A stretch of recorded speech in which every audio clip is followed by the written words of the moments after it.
মা হইলো উকিল সাহেবের পোলা রানা ব্যারিস্টারে পাশ করে আইছে। আমি তোর বিয়া পোলাকে ঠিক করছি, তুই কি করছিস? আব্বা হুম, চিন্তা ভাবনা করে ডিসিশন লয়ে। আমি যা করি চিন্তা ভাবনা করেই করি। তুই মাঝখানে কথা কইস না। মা ঠিক আছে তো মা? আঙ্কেল, আমি কি একটু ওনার সাথে আলাদা করে কথা বলতে পারি? হ্যাঁ অবশ্যই আসো। ঠিক আছে যাও। চৌধুরী সাহেব বেয়াদবি নেবেন না, আজকালকার ছেলেপেলে তো। কি মনে করেছেন আমি গ্রামের মেয়ে? আপনি বিদেশ থেকে ব্যারিস্টারি পাশ করে এসেছেন শোনার সাথে আমি দিন করে বিয়ে পিড়িতে বসে যাব? না, সেরকম ভাবেনি তো।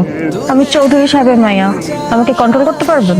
উপরওয়ালা যদি আপনার সাথে আমার জোর লিখে থাকে তাহলে কন্ট্রোল উনিই করবে। আপনি যথেষ্ট বেহায়া, নির্লজ্জ, বেশরম।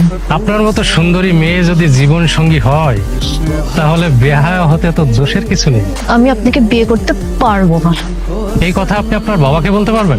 আমার একজনের সাথে প্রেম ছিল, জানেন?